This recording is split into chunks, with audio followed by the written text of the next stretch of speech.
where is the safe space?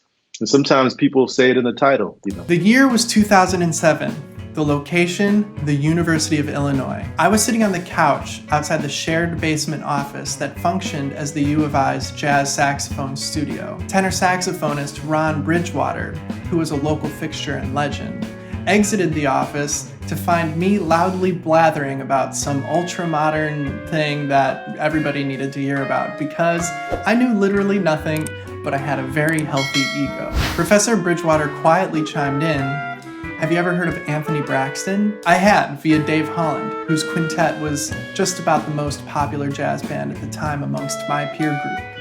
I had listened to his 1973 album, Conference of the Birds, which featured Anthony Braxton once, and I decided that I hated it because, again, I was a dummy. Professor Bridgewater continued, "I played on his album, Creative Orchestra Music. You like big bands, Brian. You should check that out." At the time, I had no idea how formative that offhand suggestion would be. To this day, it's one of those memories that I can perfectly conjure in my head, although I'm sure if you were to ask Ron about it, he would have absolutely no idea what I'm talking about. It inspired me to go straight to the music library and look for Anthony Braxton records. There, I was lucky to find the amazing Mosaic box set produced by Michael Kuskuna, and I stealthily burned all 10 discs onto my first laptop. Listen, I knew it was illegal. I was addicted. I'm sure people my age can relate to this. I would sit in the library for hours and burn like dozens of CDs at a time. I still haven't listened to most of them. Oh yeah, where was I? Braxton. Jesus Christ. When I played track 1 on the first disc of that Mosaic box set, I heard some absolutely insane music that sounded like nothing I'd ever heard before.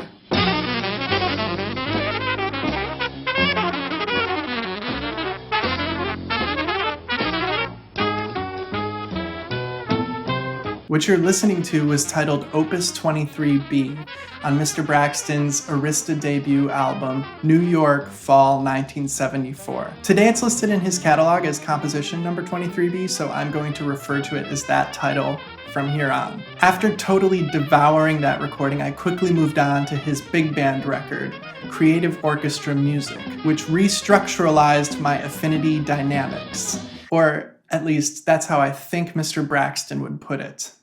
This is Score Study with me, Brian Krock. So at first, I just wanted to make a video analyzing composition number 23B. I've always been totally fascinated by this, the first Anthony Braxton composition I ever heard. A big part of that fascination was Braxton's claim that that song was his version of Donna Lee, the Miles Davis composition based on Back Home Again in Indiana and canonized by Charlie Parker. Years ago, I could not hear the connection between composition number 23B and Donna Lee. And so I transcribed the tune and started bringing it around to sessions to get other musicians' take on it. I even recorded the song not once, but twice. First on my 2019 record, Liddle, and then on our live recording that came out this summer, VISCERA. Now, just because I couldn't hear the connection between these two compositions certainly does not mean that it isn't there. So I will go into an analysis of the piece later on, but spoiler alert, Mr. Braxton's compositions purposefully defy analysis. It would appear to me that Mr. Braxton has come up against the same problems again and again throughout his career, and I think that problem can be boiled down to this. Modern human beings are incredibly literal thinkers. Mr. Braxton, on the other hand, embodies the idea of galaxy brain. He finds inspiration in literally everything. Here's a woefully partial list. The Egyptian Book of the Dead, the Tibetan Book of the Dead, chess, astrology, numerology, color theory, physics, mysticism, planets, the universe. And this list just goes on and on because Mr. Braxton has a voracious curiosity about everything. I've been intending to make this video for some months now, and I've been thinking about Mr. Braxton's music for my entire adult life. But the deeper I got into his world recently, the more I realized that I was going to have to reorient this video's entire thrust. So yes, I'll do my best to analyze composition number 23B to the extent that it is possible to analyze. But more importantly, I want to address the issues that have been plaguing Anthony Braxton for his whole career and give my take on it. We're gonna get into some murky territory here, because you just can't talk about Anthony Braxton without talking about racism in the classical music community. And you also really can't talk about Mr. Braxton without talking about what you might call turfism in the jazz community, or an unwillingness to accept a black artist who isn't deemed swinging enough, where the definition of swing has been codified and systematized by a worldwide educational economy that is very often exclusionary. And on top of all of that, you really can't talk about Mr. Braxton without talking about mysticism and ancient wisdom, two topics which I know literally nothing about. But I feel that it would be a disservice to this world-class artist to ignore these socio-political realities which certainly shaped his output. And what an astounding output it has so far been, with nearly 1,000 compositions in his catalog and almost 170 recordings by my count to his name. Not to mention publishing 8 large volumes of writings intended to explicate his composition techniques. From my perspective, it seems that Mr. Braxton has attempted to integrate all of the teachings that have inspired him into a musical meta-structure, as well as a mystical/philosophical system that truly just cannot be put into words. Rather, through engaging with his music, he guides you on your own musical journey, encouraging you to explore history, to feel a similar kind of inspiration that he feels, to arrive at your own musical conclusions, and to learn more about your inner self in that way. Some histories. Now, if you're at all interested in Anthony Braxton's musical world, you have to at least read Graham Locke's Forces in Motion and George Lewis's A Power Stronger Than Itself. These are two of the best books about music that I've ever read, period. Anthony Braxton was born in Chicago, Illinois in 1945. By the age of 20, he had committed his life fully to music, joining the AACM, or the Association for the Advancement of Creative Musicians, a nonprofit organization founded by Muhal Richard Abrams, Jody Christian, Steve McCall, and Phil Curran, in order to nurture the music being created in Chicago's creative music scene. These musicians were being offered no outlet for their creative expression, so they did everything themselves. This guerrilla style, or punk business attitude, continues to be Mr. Braxton's modus operandi to this day. Throughout his 20s and 30s, he moved back and forth between Paris and New York City, having occasional gigs and recordings. Most notably, he was in an amazing short-lived band called Circle with pianist Chick Corea. However, for the most part, he was mired in desperate poverty. He crashed in other musicians' homes, including Ornette Coleman's New York City apartment for a time, and got in the habit of mostly eating McDonald's and other fast food to save money. A story that really sticks out to me was his having to gather firewood every morning for his first home in Woodstock, New York, because he couldn't afford to heat it for his wife and infant children. Let me see, how do I put this? This is a travesty. But let me put my anger aside for just a moment, because trust me, there's going to be a lot to be pissed off about in this story. Okay, what was I saying? In 1974, Mr. Braxton was summoned by Michael Kuskuna to come to New York City and record for Arista Records, a label that was newly founded by Clive Davis. Kuskuna had to sneak Braxton in under the rug to record 10 discs of music that are all incredibly high quality, considering the fact that they had very minimal rehearsal time and even more minimal recording time.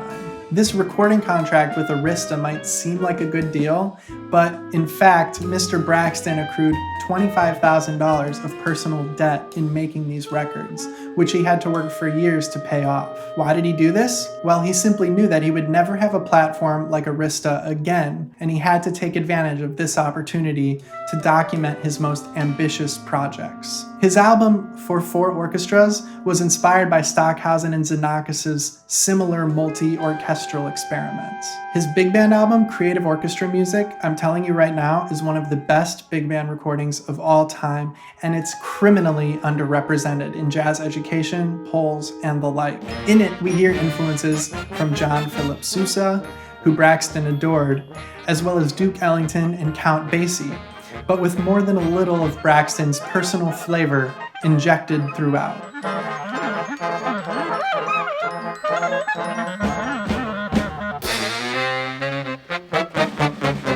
It was around this time that Braxton committed to finishing his projected series of books, the Tri-Axium writings and the composition notes. Each was to be a series of 3 volumes that would settle the score on his music. Dad pun intended. Sorry. His goal, as he put it, was to get people on the ground floor of what he was doing. Braxton has said, "In this period, musicians like myself are looked at as being very esoteric. Crazy guys who just want to play strange sounds. It's important in the future to have this information documented so people can enter into the system of the music and understand exactly what it means, how it works, and how it can be used to help humanity." Exploring the Tri-Axium writings.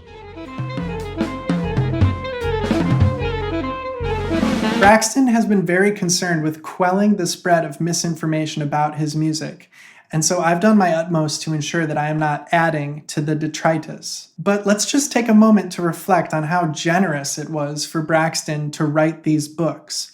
It took him 7 years to write the first 3 volumes, and it took him another 5 years to get the bread together to publish them. I seriously doubt that this investment has paid off financially. Why? Because some 30 years after their initial publication, when I bought my copies this year, they're still selling their first printing. But Braxton didn't expect to sell many copies. His goal was simply to make the information available. Now, before I go any further, I need to address Braxton's idiosyncratic vocabulary and sentence structure. This book has a glossary of 135 abbreviations for Braxton-specific vocab words. Throughout the book are schematics, or axioms. That's correct with a U, which is so Braxton, that are to be probed by the listener in order to better understand the relationship of the terminology. Here's an example. The reality of vibrational dynamics as this term relates to the concept of postulation in 3 different contexts. That being, in the context of 1, source initiation, involving primary vibrational tendencies, or in the context of 2, reality alignment, involving language dynamics, or in the context of 3, affinity tendencies involving individual dynamics as related to affinity insight, or involving progressional continuance. Stop! I can already hear the angry rebuttals, so let me please throw my 2 cents in first, okay? Braxton's language is an incredibly well thought out code. It seems to me that he has created a self-contained universe in his books, which interacts with the reader in the very same way that his music interacts with the performer. What do I mean by that? Well, in both the academic prose and the notated music, he allows each individual to decide for themselves exactly what the words and structures mean. By taking the time to really think on these axioms, we are given a sort of metaphysical look at the very process that Braxton utilized when creating them, which invites us to continue our own individual explorations. Viewed in this light, I think Anthony's writing is first and foremost incredibly generous. In an interview with Graham Locke, he said something that I found to be incredibly profound. He said, "We can only talk about those things that we can talk about. This information is not even something that I can begin to talk about. Fortunately, I don't even know it." And although Locke was skeptical of Braxton's cone-like statement at the time, on reflection, I think Mr. Braxton is being utterly sincere. Trying to encapsulate a mystical process in words is an impossibility. So he created his own dynamic mythology that has the capacity to grow and change depending on who interacts with it and how they do so. Unfortunately, of course, Braxton's language has more often than not been met with disdain. Why is this? Well, one major reason is certainly the anti-intellectualism that was prevalent in the 70s and 80s and which continues to grow in America today. However, that can't fully explain it.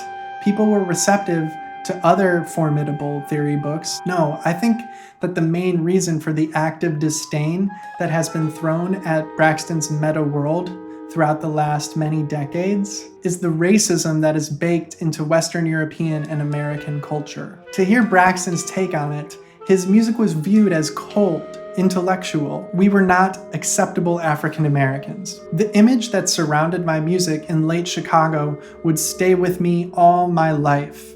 That being the concept of the intellectual separate from what the essence of Black African intellectualism should be. Certainly my music, in terms of its intellectual content, would never be looked at on the same plane as Cage or Stockhausen or the Europeans. I sincerely hope that time proves Anthony wrong, and that people will rightly understand him and his work for the genius it so clearly exhibits. Yes, in the latter part of his career he's had some success, including a MacArthur Genius Grant, but still, he remains somewhat of a fringe figure in our society. Making sense of the titling system.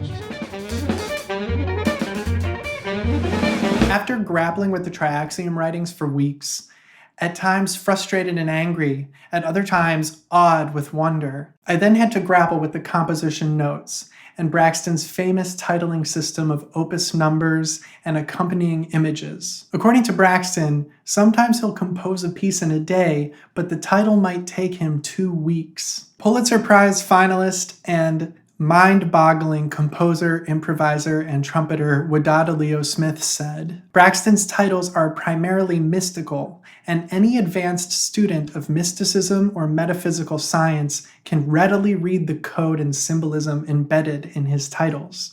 The universal way of transmitting absolute laws of nature is through the use of symbols that are derived from and in combination with the dot, curve, and straight line.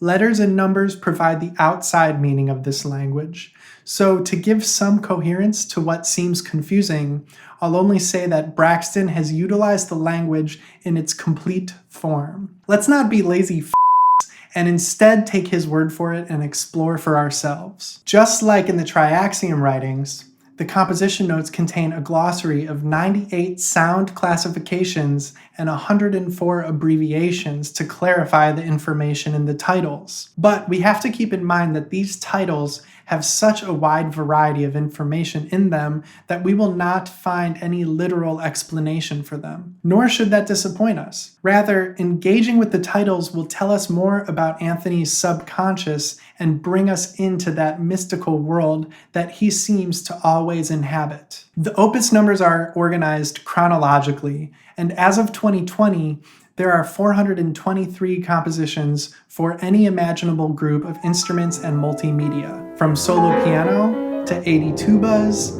to dancers, vocalists, constructed environments, pictures, but the vast majority of compositions are left open to any instrumentation. You can certainly observe an evolution over the years in Anthony's titling system, from simpler constructions of lines and dashes around Opus 2, to symbols and lines being added, such as Opus 8 or Opus 40, to a third dimension being added around Opus 85 or 99, to drawings, stories, and human figures appearing around Opus 125, 142, and 161. In the 90s, he began to add color, and the most current titles are incredibly beautiful works of art in and of themselves. Braxton has variously said, "My titles are about everything I can think of, but also just look at my titles like you'd look at Mr. Coltrane's titles." When Albert says, "Witches and devils, spiritual unity," I'm saying the same thing.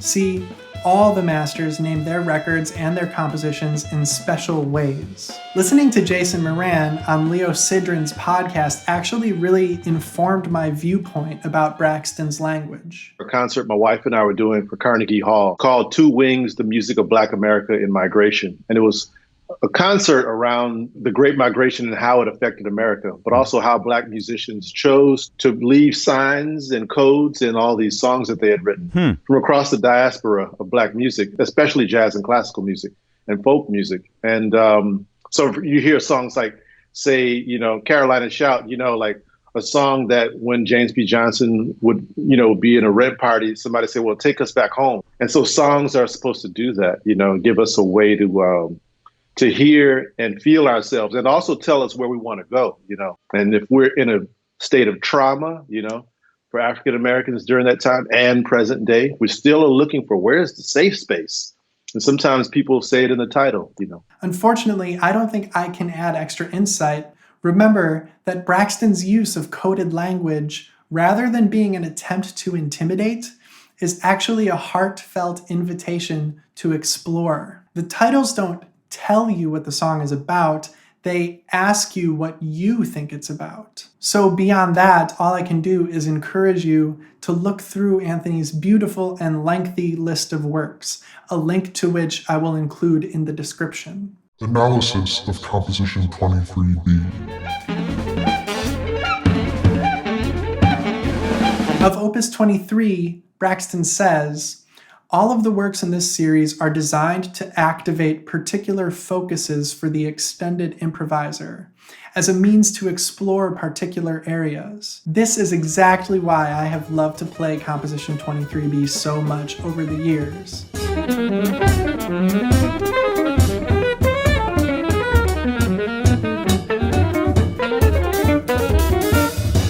The unison melody triggers a unique sound environment that offers many potential paths for group improvisation without putting the musicians into a box in terms of form, structure, tempo, and vibe. Opus 23B is dedicated to Roy Rogers and Dale Evans, a married couple who had a successful country western variety show in the 50s and 60s. As far as I can tell, this dedication is purely spiritual and serves as a reminder of Braxton's incredible open-mindedness. Who would really have thought that the composer of this would be inspired by this? Give me that old-time religion, it's good enough for me. Well, I remember when I was a child, times were hard and the storms were wild, but there's a silver lining behind every cloud. Just poor people, that's all we were, trying to make a living out of blackland dirt. We get together in a family circle, singing loud. Daddy sang bass, Mama sang tenor. Daddy sang bass, Mama sang tenor.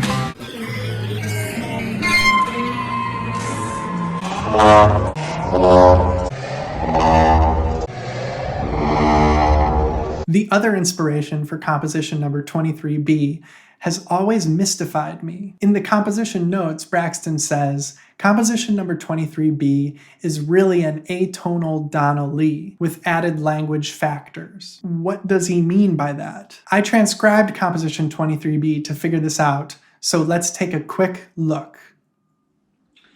Okay, so first we should make some observations about the construction of Donna Lee. On the most obvious level, Donna Lee is a really fast melody that consists of long eighth note lines that exhibit the characteristics of a typical bebop improvisation. Let's use the first line in Donna Lee as an example, and I'm going to remove any of the turns, so that the line is more clear. It's in the key of A flat, and it relies heavily on chord tones and chromatic passing tones to arrive on strong beats. So we start on A flat, land on A, which is the third of F7, land on the third of B flat 7,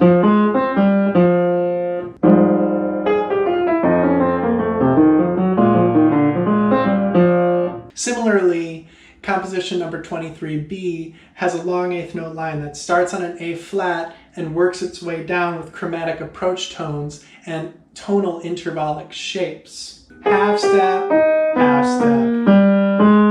There's a little bebop-esque enclosure. Half step, half step, half step. So if you were to isolate little cells of this, it's tonal, but they're moving at a rate that's impossible to really understand.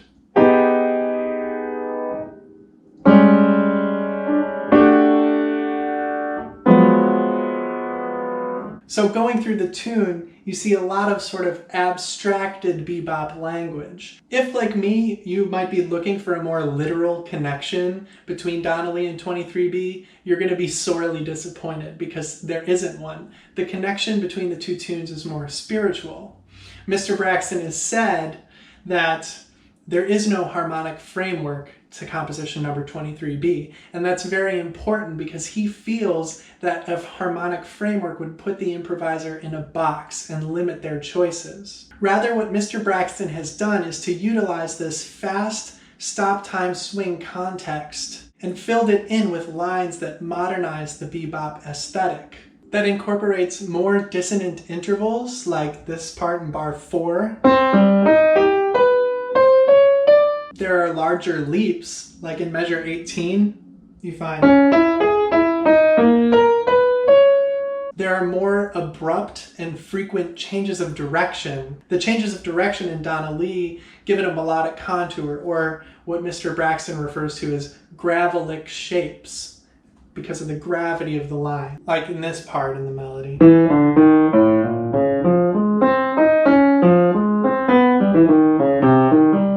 Braxton takes that a step further.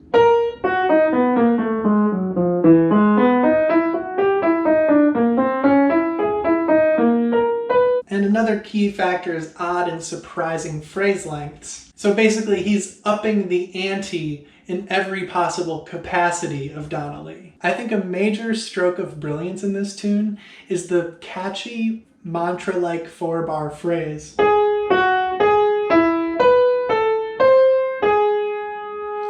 By the way, my fiance, who is not a jazz musician, will often walk around our apartment humming this to herself. It has 3 functions according to Braxton. The first and most pragmatic is to give the musicians a breather from these long, virtuosic eighth note lines. It also serves as a sort of structural juncture that allows the musicians to sort of confirm together that they're in the right place to prevent the tune from falling apart. And finally, it serves as a cue at the end of the last solo to let everybody know that we're going back into the melody for the head out. Unlike Donnelly, this tune has somewhat of a bridge, which introduces a new rhythmic pattern of quarter note triplets that rise in a pattern that isn't symmetrical at the octave.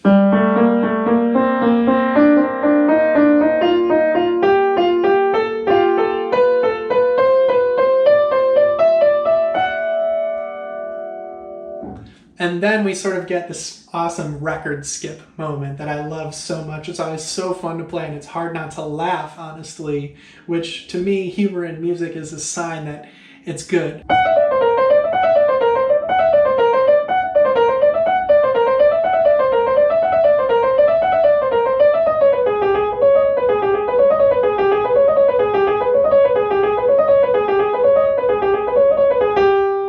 I love this part. It's brilliant too because it sets up the repetitive coda, which is another really fun and funny moment.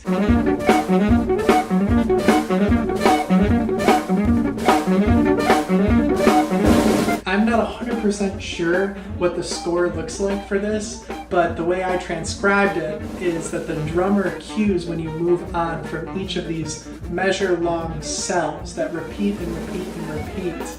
And I told the drummer, whoever I'm playing with, I tell them, cue us out of each one measure cell and to try to keep us on our toes by varying the length of each cell as drastically as possible.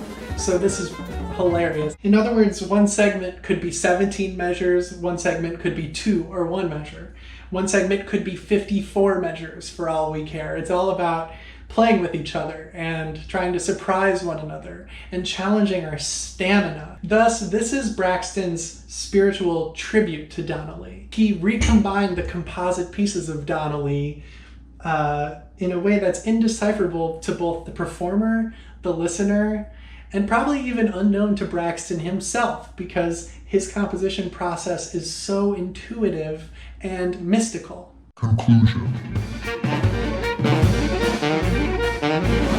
Mr. Braxton was so far ahead of his time that Composition 23B still presents a challenge to modern musicians in terms of both instrumental virtuosity and overall concept. I think this is a tune every aspiring jazz musician should learn and play at sessions. Like all of Braxton's work, it will force you to dig deep inside yourself, question the things you know, and grow as a musician. This is a generative composition, as opposed to a recall composition, to use Braxton's terminology. In playing it, you are not focused on reproducing the notes on the score with accurate perfection. Rather, the notes on the page are a jumping off point to begin a multi-level discourse inside yourself, with the musicians you are playing with, and with the history of creative music. When contemplating Braxton's struggles and tenacity, I vacillate between total awe on the one hand and visceral anger on the other hand. It is so wrong that Braxton and his family were forced to endure poverty in order for Braxton to create his work. His stated goal was so selfless, to create music that helps humanity.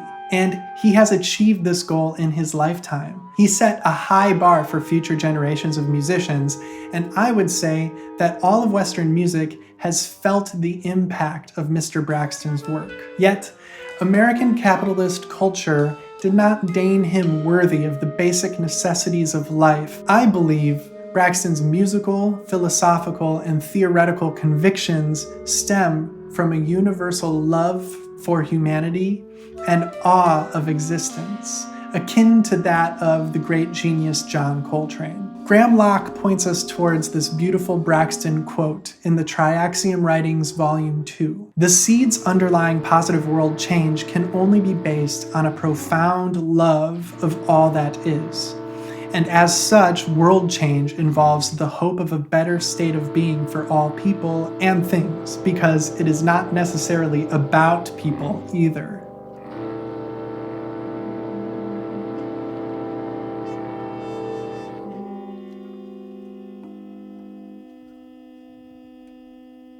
What can I say? I did it again. I got carried away. But my immersion in Anthony Braxton's world has been incredibly enlightening, and I hope each of you viewers will be inspired to check out his music and writings, and to think universally. A reminder that a lot of the materials that I refer to and discuss in these videos are only available to my beautiful patrons on patreon.com. Thank you for watching, everybody. See you soon.